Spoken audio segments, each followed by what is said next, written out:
Do you know how hard it is to live in the same household as black brothers, but don't look at each other like brothers? Every day I wake up trying to achieve my dreams. You got dreams and no plans, I'm trying to build a team. Things that they have faced in their childhoods. This is stemming them to build up barriers. We're important to society. Society will respect us. Recognizing the different types of defense mechanisms that we use and how important that is. But I did not read the fine print. Hurt on blessed days, on your worst and best days, me. So much people dying around us is now normally we hear and read this. Blood in your belly, it's not something you ever thought of until the blade burnt threat into your neck. She can't call it the past because she hasn't passed it. A place where there's love, order, appreciation, representation, respect.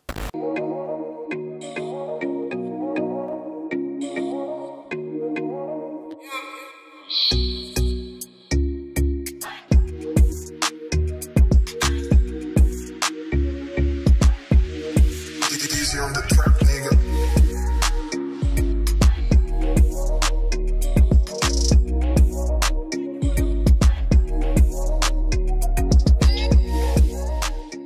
We as a council have been working with Malik and the Black Lives Matter movement for some time now, and understanding the needs of different community and groups of children is really important to me, as I have a responsibility for all children in Wandsworth and how they're achieving at school.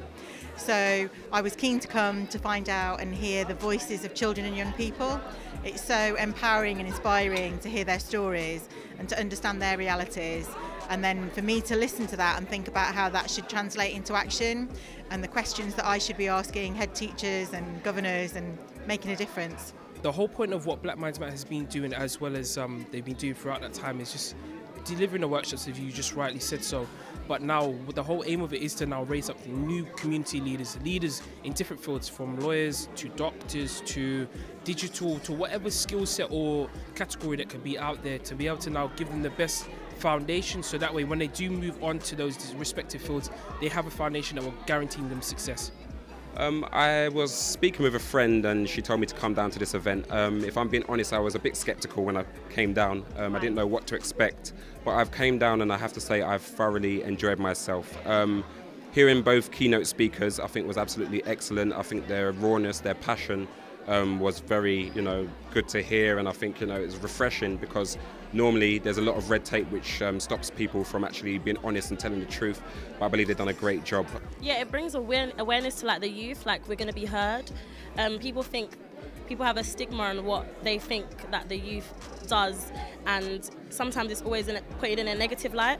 So at least this is a platform for us to be able to share how we feel, the stuff that we go through, and the stuff that we can do in the future that will help oncoming generations. I think the concept is very good. I certainly learned a lot of things here from the guest speakers and the people have come in to contribute and tell about their experiences.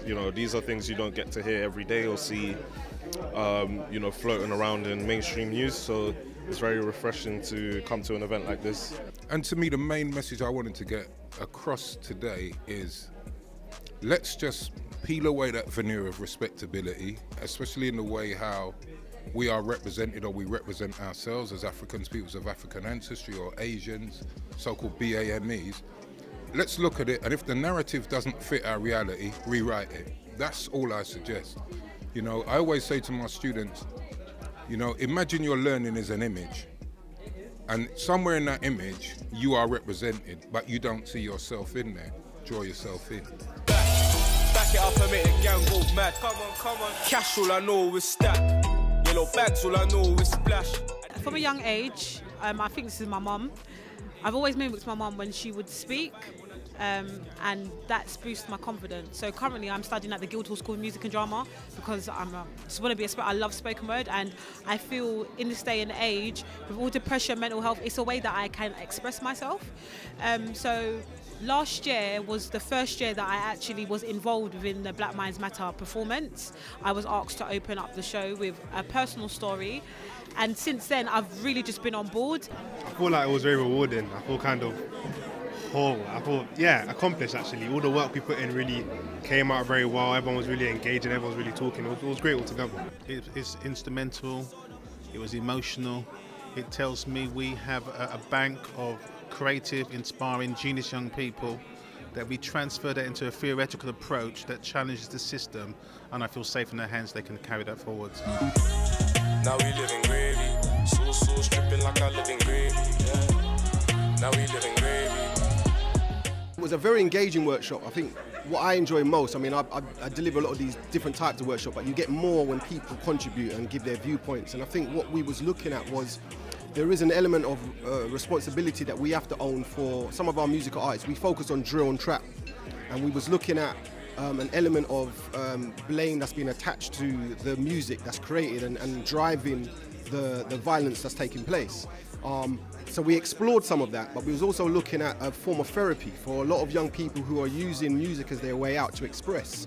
And so within that, we recognize that we can't blame the musical genre for that. We have to go to the source of how these things come about, whether that's poverty, whether that's to do with a number of different things. But I think we also had an element of responsibility that we had to attach to artists as well in regards to recognising the power of music. The workshop that I went to, the young people there talked really passionately about young people and older members of their own community stepping into leadership and stepping into positions of visibility to make a difference and to support their own communities.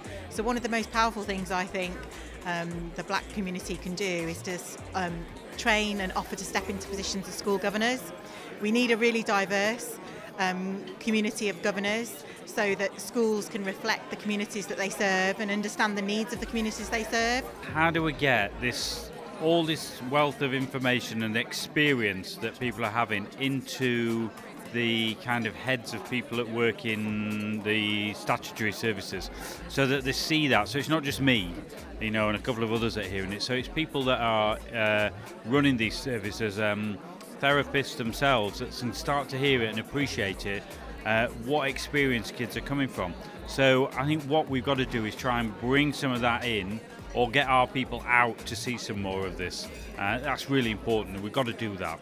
You hear the stories about your friends and their boyfriends and you're scared, yeah. I've heard some stories about you, baby, and of course you call me Ray, yes.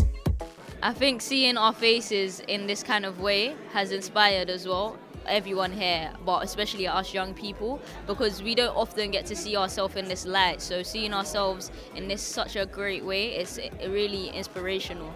I think what stood out most to me was how a lot of people had similar ideas to me a bit, and like when I share something, people really encouraged my ideas as well because they were on the same level as me in that sense, and also they kind of understood as well.